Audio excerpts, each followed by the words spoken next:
కాశీనగరంలో సుందరయ్య, పులకింత అనే భార్యాభర్తలు ఉండేవాళ్ళు. పులకింతకు చీటికి మాటికి అందరిపై విసుక్కునే అలవాటు ఉండేది. దానికి తోడు కోపం ఎక్కువ. ఎవరైనా ఆమెను పలకరించాలంటేనే భయపడేవారు. భార్య ప్రవర్తన వల్ల సుందరయ్యను ఊళ్ళో అందరూ ఎగతాళిగా చూసేవాళ్ళు. భర్త 10 మందిలో పడే ఇబ్బందిని గమనించి కూడా పులకింత తన పద్ధతిని మార్చుకోలేకపోయింది. భార్యలోని చెడుగుణాన్ని మార్చాలని అనేక రకాలుగా ప్రయత్నించాడు సుందరయ్య. అయినా ప్రయోజనం లేకపోయింది. రోజు రోజుకు పులకింత విసుక్కోవడం ఎక్కువ కాసాగింది. ఒకరోజు పని మీద ప్రక్క ఊరికి వెళ్ళిన సుందరయ్య ఆ రోజు రాత్రి తన మిత్రుడైన నీలకంఠుని ఇంట్లో ఉండిపోయాడు.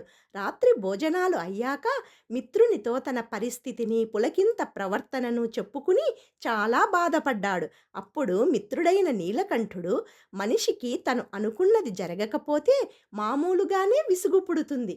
కానీ కొందరి మనసు ఈ విసుగును ప్రతి చిన్న విషయానికి పొందుతుంది.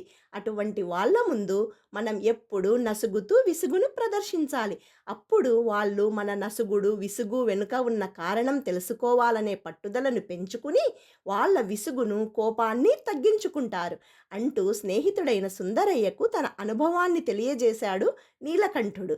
ఇంటికి వచ్చి స్నేహితుడు చెప్పిన పద్ధతిని పాటించాడు సుందరయ్య. ఏ కారణం లేకపోయినా భార్య పులకింతను చూసేసరికి విసుక్కోవడం మొదలుపెట్టాడు సుందరయ్య. భర్త ఎందుకు విసుక్కుంటున్నాడో అర్థం కాక రోకలి బండతో మొగుడి నెత్తిన కొట్టాలనిపించింది పులకింతకు. కానీ ఆ పని చేయటం తప్పని తనను తానే నిగ్రహించుకుంది.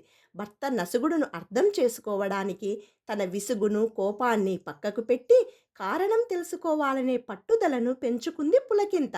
స్నేహితుడు చెప్పిన సలహా తన భార్య విషయంలో బాగా పనిచేసినందుకు ఎంతో సంతోషించాడు సుందరయ్య.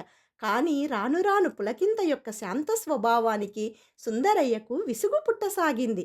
అంతేనేమో మనిషి స్వభావం, ఉన్నప్పటికంటే లేనప్పుడు దాని విలువ ఎక్కువేమో అనుకున్నాడు సుందరయ్య చిరునవ్వుతో. స్వస్తి.